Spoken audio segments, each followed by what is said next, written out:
Welcome to my off season. My name is Nguyen, known as the Cigar Aficionado, and I'm here to talk to you about what I do during the off season. You know, we call it sport fishing, yet people seldom knew they want to practice. One of the seminars that I used to go to at the Fred Hall Show was conducted by a good friend of mine, Pete Haynes, and it was called 10% of the anglers catch 90% of the fish. One of the most essential skills of the 10% is going to be their proficiency in casting. Practicing your casting can be done very easily at home if you've got the right tools. And I'm going to show you what you need. First thing is a spray bottle. You fill it up with fresh water. You're going to see how this is very important to casting. Okay.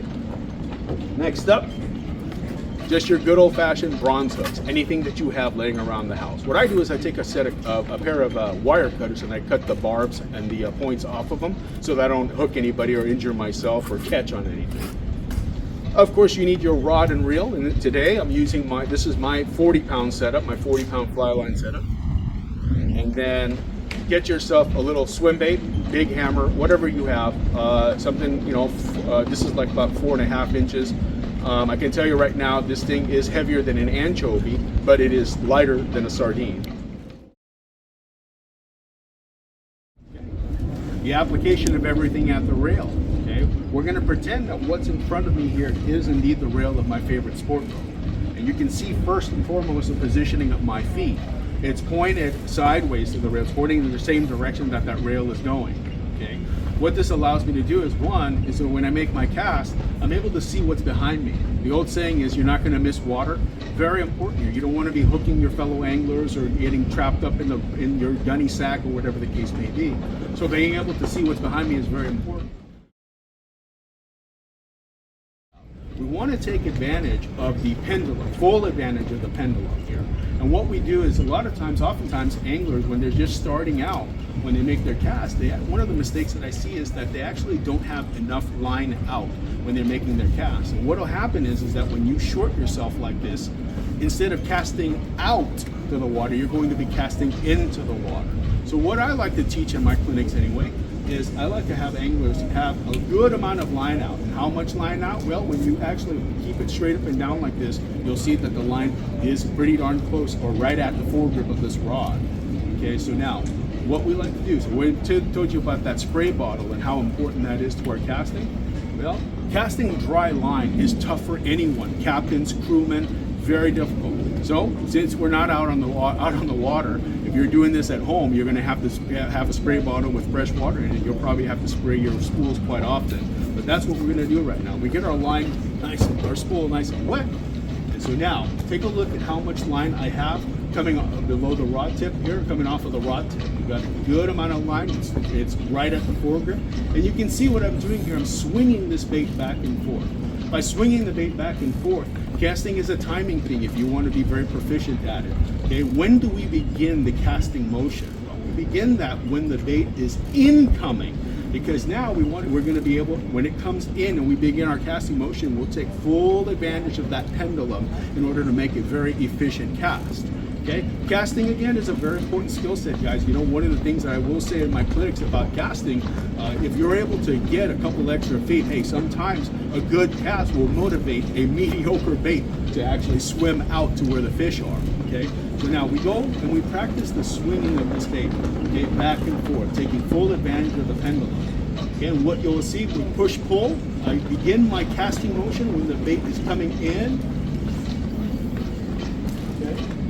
I've got a 25-foot top shot on here, and we've cleared that. Is this the world record cast? No, but is it enough to actually get us in the game? Absolutely, and you can see that I did so without getting a backlash, and it's a very fluid motion.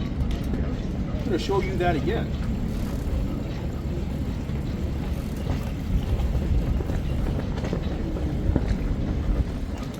Yeah, see, what we want is to have a good amount of line out.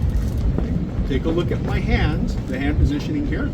Okay, take a look at my thumb. It's on the edge of that spool so as to not mash down onto the center of the spool. Okay? And we practice swinging this bait back and forth. Remember, guys, you can do this in the comfort of your backyard. A couple of minutes a day, it's going to pay off when your season begins next year, or if it's still going on. Practice swinging the bait back and forth like this. We begin our casting motion again. Take a look at the position of my reel. It's standing straight up right now, but you'll see where it ends up being upside down. Swing the bait back and forth. As it comes in is when we begin our casting motion. One of the challenges that people have when they come to one of my casting clinics, I talk about the push-pull. We're going to give you an opportunity here to see it up close, what I'm talking about. Now, I'm a right-handed angler, okay? And it's natural for my right hand to be stronger than my left. And, of course, when we see people, a lot of folks casting when they come to my clinic, they use their right hands to generate a lot of the energy. And when I talk to them about the push-pull using your left, they kind of give me that confused look. One of the things I will tell you about using your right hand to generate most of that power is it already has a very important job, which is managing the line coming off of your spool. Now we add to that a second job to it, which is generating the power. What you're going to find is that you almost generate too much spool velocity, and by doing so, you'll end up backlashing and spending more time picking out backlashes than your bait will be spending time in the water. So understanding the push-pull is going to, again, increase your efficiencies because it will allow your bait to spend more time in the water, you to spend more time fishing as opposed to troubleshooting. We're going to go through, and I'm going to show you, I'm going to do again, as I mentioned to you guys, the spray bottle. Very, very important. Okay. I'm going to wet our spool down. What we do, and just going through the entire process again, just make it real quick for you. Feet are standing sideways to the rail in front of me. Okay, we've got a good amount of line out, probably right up to the foregrip here. We practice the swinging of this bait, and we begin our cast when the bait actually is incoming to the foregrip of the reel, of the rod. And what we do during our cast, as it comes in, is we pull with our left hand. Okay. Do that again for you. A little bit slower, where you guys can see that my right hand is simply following through, and you don't see any twisting from my wrist as well. Everything here is one fluid, smooth motion. Okay? One more time here. I'll go a little bit slower.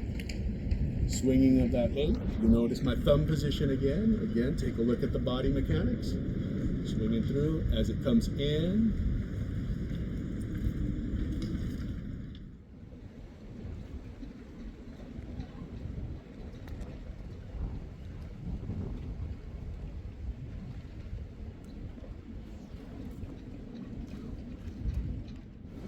Hey guys, really appreciate you tuning in. As you can see, practicing your casting at home, it's not difficult at all. If you just have the right tools, and obviously us fishermen, we all have enough rods and reels to make this happen, but having the spray bottle, making if you guys have a little swim bait at home that you can use, some big hammer, whatever you have, and just cutting off the barbs off of your bronze hooks. And, away you go. But one of the things I will tell you, it is true, it is a fact, 10% of anglers catch 90% of the fish, and casting is one of those fundamental skills that the successful anglers all possess. Best of luck to you this season. If you're still fishing, best of luck to you next season. Remember, knowledge is potential. Applying that knowledge is power. Hope to see you all out on the blue.